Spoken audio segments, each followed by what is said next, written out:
everyone, welcome to Tidbit Tuesday. We have our very first guest appearance for Tidbit Tuesday, and that is Egan. Welcome, Egan. Hey, thanks for having me. So just a little background if you don't already know Egan. He is an SEO, pay-per-click, and analytics extraordinaire, and that's why he actually founded his own business, Get Found Madison, where him and his team actually help local businesses reach their digital marketing goals with organic and paid advertising and search. The topic today will actually be YouTube ads, which I feel like is a bit underutilized. Yeah, I'm excited to talk about it. It's a huge opportunity. I'm actually speaking in Chicago next month about it, so I'm just super pumped. My first question is, why do you feel like YouTube ads specifically are a powerful tool that smaller and medium-sized businesses can leverage? People in every single age group are actually on it. Even the oldest members of our society, like 70 plus years old, over half of them use YouTube at some point. It's pretty amazing. So that's where the eyeballs are, that's where the attention is. And then the targeting is there too in terms of, hey, if you just want to market to Dane County, if you just want to market to Madison, you can do that.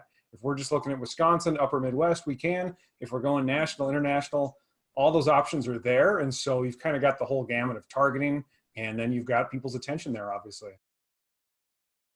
In terms of actual ad content, what do you feel makes a good YouTube ad? A lot of times people just kind of want to grab videos they made for other purposes, but really you should probably be making your ads specifically for YouTube. People ask a lot, how long should it be? I think 30 seconds to a minute is fine. Sometimes you see even multi-minute ones, and that potentially that can work. If you're trying to get someone on a webinar or to a talk, you should really get to the point in those first 5 seconds. You don't pay if people skip your ad. So it's really important to be aware of that.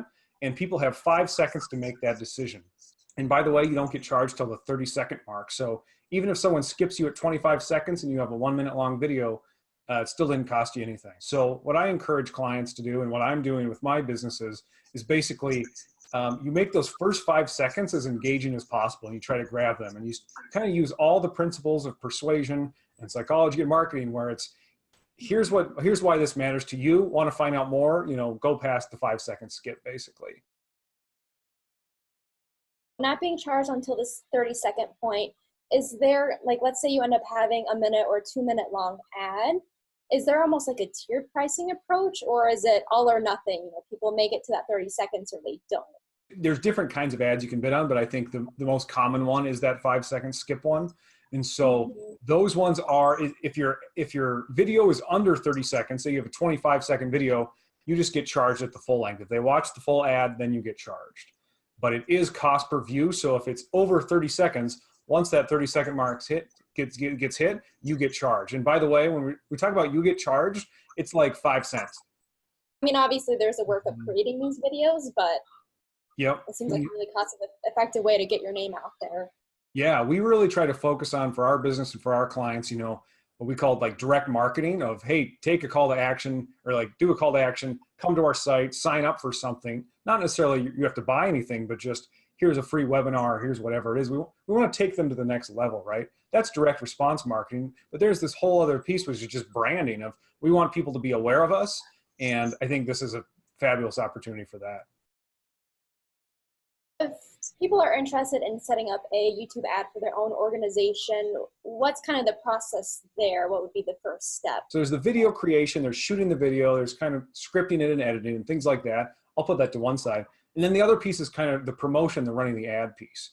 So it's actually done inside Google Ads. And so if you've got a Google Ads account, Google Analytics account, YouTube account, you just kind of link all of those, and you can actually run your YouTube ad through Google Ads. In terms of, like you mentioned, targeting earlier, is it a similar setup when you go in and set like the budget and the targeting? If they have any Google Ads knowledge, is it a little bit mirrored compared to that process as it is for YouTube ads? Yeah, for anybody who's been running Google Ads recently, there's kind of been big interface updates. So everyone's been adjusting to that. I think once you work in it for a while, you kind of like it and you see it's a little faster.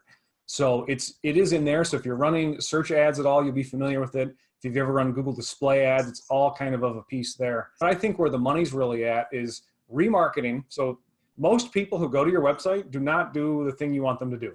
They don't call you, they don't contact you, they don't buy from you, right? But it doesn't mean they're not ever going to in the future. It doesn't mean they're not going to in the next week or month or whatever it is. So that's usually the first one to set up is, okay, someone checked out your site and left without contacting you. You really want to kind of be showing up after that. And then people can like continue to see you. In marketing, we talk about the rule of 7 is sometimes people need to see something 7 times before they can really make a decision. So that first visit to the website is not enough. So that's usually the first thing to set up. And you do that by connecting Google Analytics to Google Ads to YouTube ads.